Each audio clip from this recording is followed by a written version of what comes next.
আজকে চলে এসেছি অ্যানিমিয়ার 5th পার্ট নিয়ে, যেটা হচ্ছে iron deficiency anaemia. Iron deficiency anaemia হচ্ছে ইন্ডিয়াতে মোস্ট কমন অ্যানিমিয়া। অর্থাৎ কোনো অ্যানিমিয়া, যে অ্যানিমিয়াটা সবথেকে বেশি ইন্ডিয়াতে হয়ে থাকে সেটা হচ্ছে আয়রন ডেফিসিয়েন্সি অ্যানিমিয়া। তো চলো দেখি আয়রন ডেফিসিয়েন্সি অ্যানিমিয়া সম্পর্কে। তো আয়রন ডেফিসিয়েন্সি অ্যানিমিয়া সম্পর্কে জানার আগে আমাকে বুঝতে হবে যে আয়রন আমাদের শরীরে কী কাজে লাগে, কেন এই আয়রনের অভাবে অ্যানিমিয়া হয়, এবং আয়রন আমাদের শরীরে কীভাবে আসে, অ্যাবজর্পশন কীভাবে হয়, ব্লাডে কীভাবে আসে, স্টোর কীভাবে হয়, এগুলো সম্পর্কে সব আমাকে জানতে হবে। তারপর আমি আয়রন ডেফিসিয়েন্সি অ্যানিমিয়া মধ্যে ঢুকবো। এবার আয়রন ডেফিসিয়েন্সি অ্যানিমিয়া হচ্ছে মেনলি কাজে লাগে হিমোগ্লোবিন সিনথেসিসের জন্য। কি সিনথেসিসের জন্য? হিমোগ্লোবিন সিনথেসিসের জন্য কাজে লাগে। হিমোগ্লোবিন মেনলি দুটো জিনিস নিয়ে তৈরি, একটা হচ্ছে হিম আর একটা গ্লোবিউলিন প্রোটিন, গ্লোবিন। ঠিক আছে? তো এই যে হিমটা, এই হিমটা তৈরি হয় আয়রন দিয়ে। ঠিক আছে? তাহলে আয়রন কি কাজে লাগে? আয়রন আমাদের শরীরে হিমোগ্লোবিন সিনথেসিসে কাজে লাগে। Iron is required for haemoglobin synthesis. এবং আয়রন আমরা পাই কোথায় থেকে শরীরে? আয়রন আমরা মেনলি দুভাবে পাই। এক হচ্ছে আয়রন আমাদের শরীরে স্টোর থাকে, সেই স্টোরেজ আয়রন বা আমাদের ব্লাডে সবসময় অ্যাভেলেবেল থাকে, সেই আয়রন থেকে হিমোগ্লোবিন সিনথেসিস হতে পারে। বা আমরা বাইরে যে প্রতিদিন নিউট্রিয়েন্টস নিচ্ছি, যে খাবার খাচ্ছি প্রতিদিন, সেই খাবারে যে আয়রন উপস্থিত থাকে, সেই আয়রন থেকে আমরা হিমোগ্লোবিন তৈরি করতে পারে আমাদের বডি। তাহলে দুভাবে আমরা আয়রনকে পাচ্ছি, একটা হচ্ছে স্টোরেজ ফর্ম থেকে, আর একটা হচ্ছে ইনটেক অফ আয়রন বাই ডাইট, মানে বাইরে থেকে যে খাবার খাচ্ছি সেই খাবারের মাধ্যমে। ওকে, এবার স্টোরেজ আয়রন আমাদের কীভাবে কাজে লাগে? স্টোরেজ আয়রন, অ্যাকচুয়ালি স্টোরেজ আয়রনটা আসে কোথা থেকে এটা বুঝতে হবে আগে। আমাদের যে আরবিসি থাকে, সেই আরবিসির লাইফ স্প্যান হচ্ছে 120 দিন। ঠিক আছে? 120 দিন।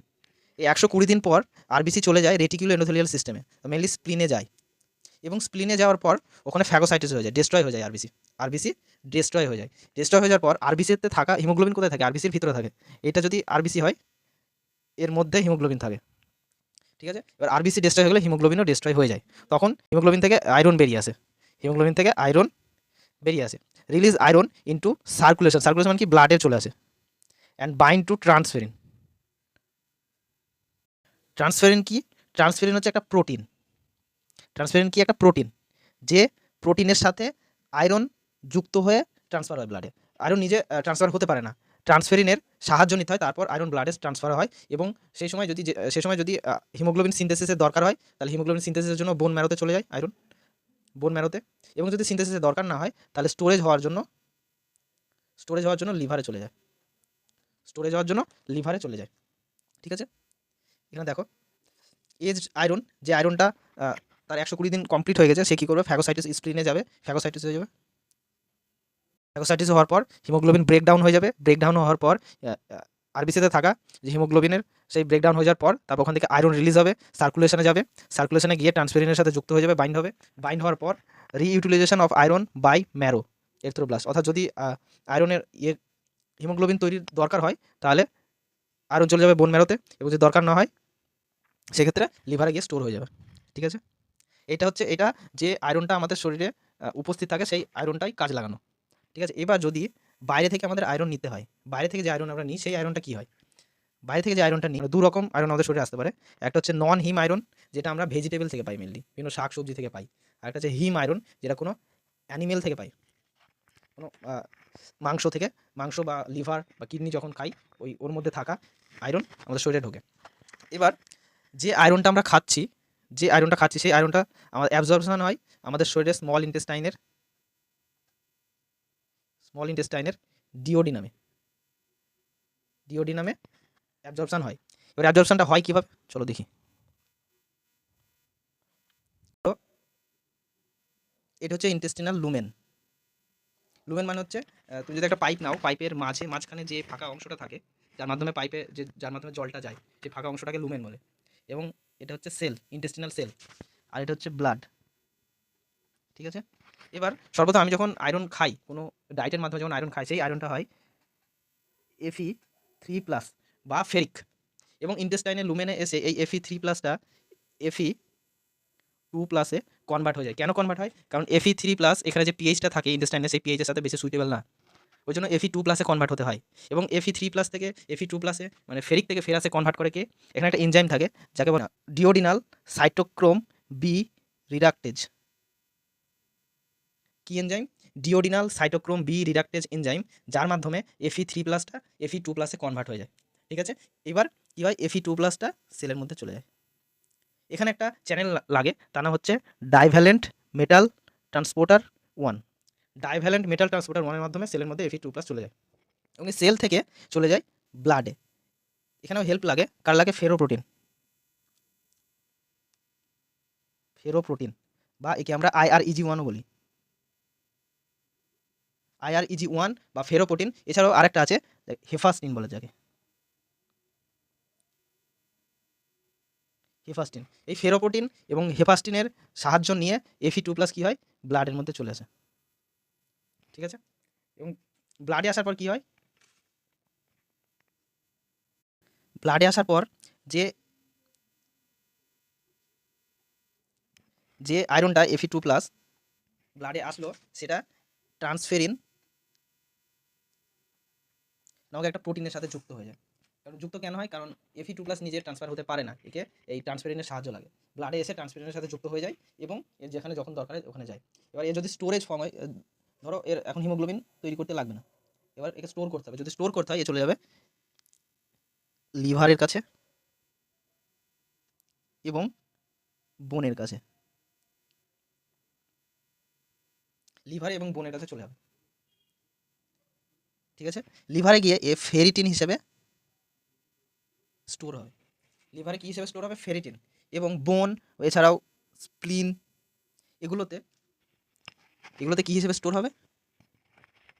এগুলোতে স্টোর হবে হিমোসিডারিন হিসেবে। হিমোসিডারিন হিসেবে স্টোর হবে। ঠিক আছে, হিমোসিডারিন হিসেবে বোন ম্যারোতে স্টোর হবে। এবং হিমোসিডারিন হচ্ছে বেশি স্টেবল, মোর স্টেবল। ঠিক আছে, ফেরিটিনের থেকে হিমোসিডারিন হচ্ছে মোর স্টেবল। ওকে,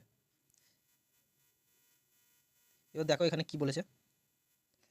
যখন Fe3+ enter in intestine lumen, Fe3+ enter করলো, convert to Fe2+ by duodenal cytochrome B reductase enzyme. এনজাইমের মাধ্যমে কী হলো? Fe2+ এ কনভার্ট হয়ে গেল।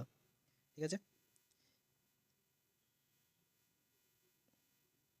এবং Fe2+ এ কনভার্ট হওয়া যে আয়রনটা transported into intestinal lumen cell by divalent metal transporter 1 DMT1 এর মাধ্যমে ট্রান্সফার হয়ে যায় সেলের মধ্যে। তারপর প্লাজমাতে ট্রান্সফার হয়, প্লাজমা বা ব্লাডের সাহায্য নিয়ে এবং হেফাস্টিনের সাহায্য নিয়ে। হেফাস্টিনকে আয়রন অক্সিডেজও বলা হয়, আর ফেরোপ্রোটিনকে IREG1 বলা হয়। ঠিক আছে, এর মাধ্যমে ব্লাডে ট্রান্সফার হয়ে যায়। ওকে, এবং এখানে দেখো storage and transport of iron.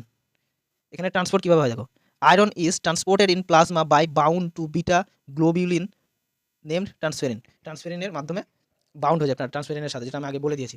এবং ট্রান্সফেরিনটা সিনথেসাইজ কোথা থেকে হয়? এটা মেনলি সিনথেসাইজ হয় লিভার থেকে। ঠিক আছে, এবার এখানে একটা জিনিস দেখতে হবে, percentage of total iron binding protein to which iron is attached is call percentage saturation.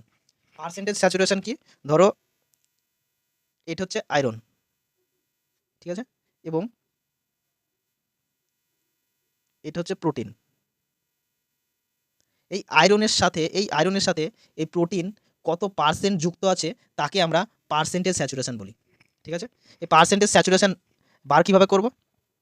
বার করার সূত্র আছে, percentage saturation is equal to serum iron by total iron binding capacity. কি? Serum iron by total iron binding capacity, যার normal range approx 33%।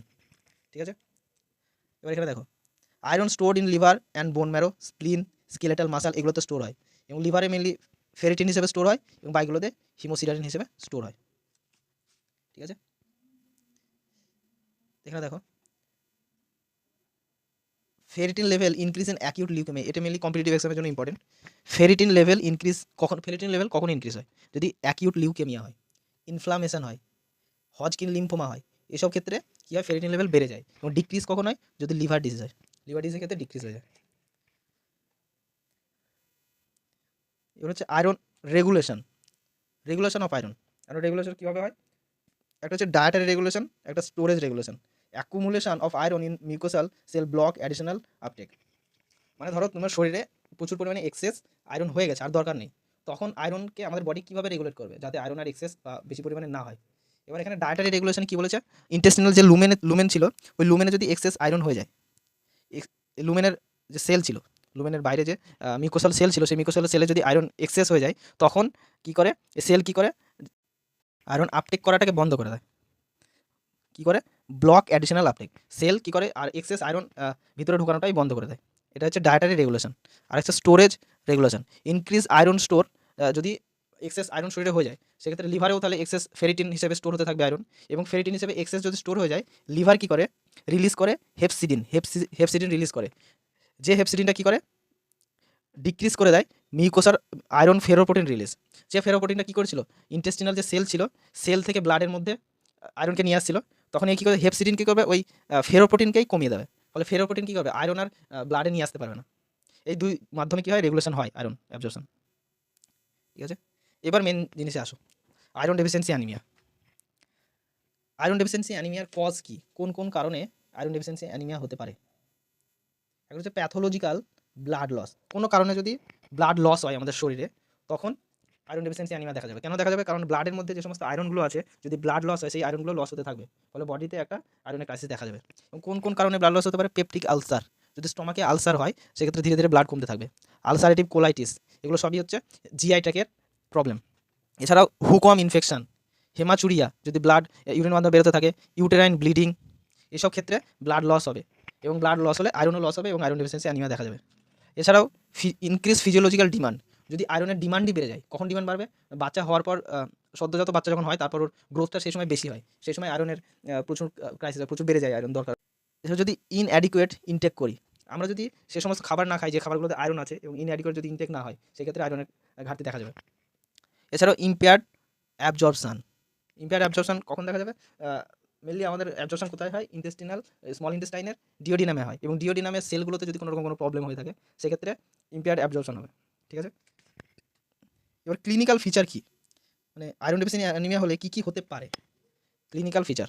এখানে এক নম্বর হচ্ছে nail কি spoon shaped হয়ে যাবে, স্পুন শেপড মানে কি, চামচের মতো দেখতে হয়ে যাবে। এখানে যে ছবিটা দেখিয়েছি এই নেলটা কিন্তু স্পুন শেপড হয়ে গেছে, এবং স্পুন শেপড নেল দেখা যায় আয়রন ডেফিসিয়েন্সি অ্যানিমিয়ার ক্ষেত্রে। এছাড়াও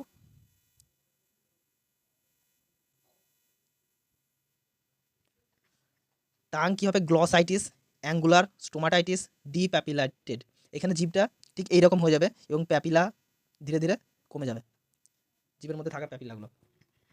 এছাড়াও প্লাম্মার ভিনসন সিনড্রোম দেখা যাবে, পিকা দেখা যাবে। পিকা কি, craving to eat substance like dirt, clay, hair, মানে সেই সমস্ত সাবস্টেন্স খাবারগুলো খাবে, জিনিসগুলো খাবে যেগুলোতে কোনো রকম কোনো নিউট্রিয়েন্টসই নেই, সেই সমস্ত খাবারগুলো জিনিসগুলো খেতে ইচ্ছা করবে, খাবে। ঠিক আছে, এগুলো হচ্ছে ক্লিনিক্যাল ফিচার যেগুলো আয়রন ডেফিসিয়েন্সি অ্যানিমিয়ার ক্ষেত্রে দেখা যায়। এবার হচ্ছে ল্যাবরেটরি ডায়াগনোসিস। ল্যাবরেটরি ডায়াগনোসিসে কী হবে, সর্বপ্রথম সিবিসিতে কী কী দেখতে পাবো, সিবিসিতে হিমোগ্লোবিন, পিসিভি, আরবিসি, এই তিনটে ডিক্রিজ হয়ে যাবে। এই তিনটে সব ম্যাক্সিমাম সব অ্যানিমিয়ার ক্ষেত্রেই ডিক্রিজ হয়, অ্যানিমিয়া মানে এই তিনটে ডিক্রিজ হবে কমন। ঠিক আছে, এছাড়াও আরবিসি ইন্ডাইসিসে কী হবে, এমসিভি, এমসিএইচ, এমসিএইচসি অল আর ডিক্রিজ, মানে এমসিভি, এমসিএইচ, এমসিএইচসি সব কিছুই নর্মালের থেকে ডিক্রিজ হয়ে যাবে আয়রন ডেফিসিয়েন্সি অ্যানিমিয়ার ক্ষেত্রে, এবং আরডিডাব্লিউ কী হবে, ইনক্রিজ হবে। একমাত্র আয়রন ডেফিসিয়েন্সি অ্যানিমিয়ার ক্ষেত্রে আরডিডাব্লিউ ইনক্রিজ পায়। এইটা হচ্ছে আয়রন ডেফিসিয়েন্সি অ্যানিমিয়ার থেকে থ্যালাসেমিয়াকে ডিফারেন্সিয়েট করার একটা মার্কার। কেননা ধরো একটা পেশেন্টের হিমোগ্লোবিন সেম আছে, এবার সেটা তুমি ধরো হিমোগ্লোবিন সেম আছে, এবার সেটা আয়রন ডেফিসিয়েন্সি অ্যানিমিয়া না থ্যালাসেমিয়া, সেইটা বোঝার জন্য আরডিডাব্লিউ দেখতে হবে। থ্যালাসেমিয়ার ক্ষেত্রে আরডিডাব্লিউ বাড়ে না, বাট এর ক্ষেত্রে আয়রন ডেফিসিয়েন্সি অ্যানিমিয়ার ক্ষেত্রে আরডিডাব্লিউ বেড়ে যায়। ঠিক আছে, এবার পেরিফেরাল স্মিয়ারে আমি যদি ব্লাড স্মিয়ার করি কী কী দেখতে পাবো, ব্লাড স্মিয়ার করলে মাইক্রোসাইটিক হাইপোক্রমিক অ্যানিমিয়া দেখতে পাবো। আয়রন ডেফিসিয়েন্সি হচ্ছে মাইক্রোসাইটিক অ্যানিমিয়া, যেখানে এমসিবি কমে যাবে তাহলে তো মাইক্রোসাইটিক দেখা যাবে। অ্যানিসোসাইটোসিস দেখতে পাবো, এর সাইজের ভেরিয়েশন হয়ে যাবে। পয়ক্লোসাইটোসিস, শেপের ভেরিয়েশন হয়ে যাবে, বিভিন্ন শেপের সেল আমরা আরবিসি দেখতে পাবো পেরিফেরাল ব্লাড স্মিয়ারে। কী কী শেপ দেখা যেতে পারে, পেন্সিল শেপ আরবিসি দেখতে পাবো। পেরিফেরাল স্মিয়ার যদি করি আয়রন ডেফিসিয়েন্সি অ্যানিমিয়ার ক্ষেত্রে পেন্সিল শেপ সেল দেখা যাবে, রিং সেল দেখা যাবে, টার্গেট সেল দেখা যাবে। ঠিক আছে, রেটিকুলোসাইট কী হবে, রেটিকুলোসাইট নর্মাল থাকবে বা ডিক্রিজ হয়ে যাবে, নর্মাল কত 2% মতো, বাট 0 to 2% বা 2.5%, এটা হচ্ছে নর্মাল অ্যাডাল্টের ক্ষেত্রে, আর বাচ্চাদের ক্ষেত্রে 2 to 6%। এবার আয়রন ডেফিসিয়েন্সি অ্যানিমিয়ার ক্ষেত্রে রেটিকুলোসাইট নর্মাল থাকতে পারে বা ডিক্রিজ হয়ে যাবে। এবার যদি আমি আয়রন স্টাডি করি, আয়রন স্টাডি করলে আমি কী কী দেখতে পাবো, এক হচ্ছে সিরাম আয়রন কমে যাবে, আয়রন ডেফিসিয়েন্সি অ্যানিমিয়া মানে। পার্সেন্টেজ স্যাচুরেশন কমে যাবে, পার্সেন্টেজ স্যাচুরেশন কি, যে প্রোটিন ব্লাডের মধ্যে প্রোটিন আয়রনের সাথে কতটা যুক্ত আছে, কত পার্সেন্ট যুক্ত আছে, ওটা হচ্ছে পার্সেন্টেজ স্যাচুরেশন, ওটাও কমে যাবে। সিরাম ফেরিটিন কমে যাবে। ঠিক আছে, এছাড়াও কী হবে, হাই টিআইবিসি বেড়ে যাবে আয়রন ডেফিসিয়েন্সি অ্যানিমিয়ার ক্ষেত্রে। এবং বোন ম্যারোতে কী দেখতে পাবো, presence of erythroid hyperplasia. Erythroid hyperplasia মানে হচ্ছে এরিথ্রোসাইটিক প্রিকারসার সেলগুলো প্রচুর পরিমাণে বেড়ে যাবে। কেন বাড়বে, কারণ আমাদের বডি চাই সবসময় নর্মাল স্টেটে থাকতে, ওই জন্য যখন হিমোগ্লোবিন কমে যাবে শরীরে, আরবিসি কমে যাবে আয়রনের ডেফিসিয়েন্সির কারণে, তখন বোন ম্যারো কী করবে, যে কমেছে যতটা আরবিসি সেটাকে পূরণ করার চেষ্টা করবে। এই পূরণ করার জন্য আরবিসি সেলগুলোকে বাড়াতে শুরু করবে, তখন এরিথ্রয়েড হাইপারপ্লাজিয়া দেখা যাবে। ঠিক আছে, এবং সাইটোপ্লাজমে র্যাগেড বর্ডার দেখা যাবে। এবং বোন ম্যারোতে যে আয়রন উপস্থিত আছে সেই আয়রনটা আমি কিভাবে ল্যাবে দেখব, এর জন্য একটা স্টেন করা হয় যাকে প্রুশিয়ান ব্লু স্টেন বা পার্ল স্টেন বলা হয়। পার্ল স্টেন বা প্রুশিয়ান ব্লু স্টেন করা হয়, তার মাধ্যমে কী করা হয়, আয়রন স্টোর বোন ম্যারোতে যেটা আছে সেটাকে দেখা হয়। ঠিক আছে।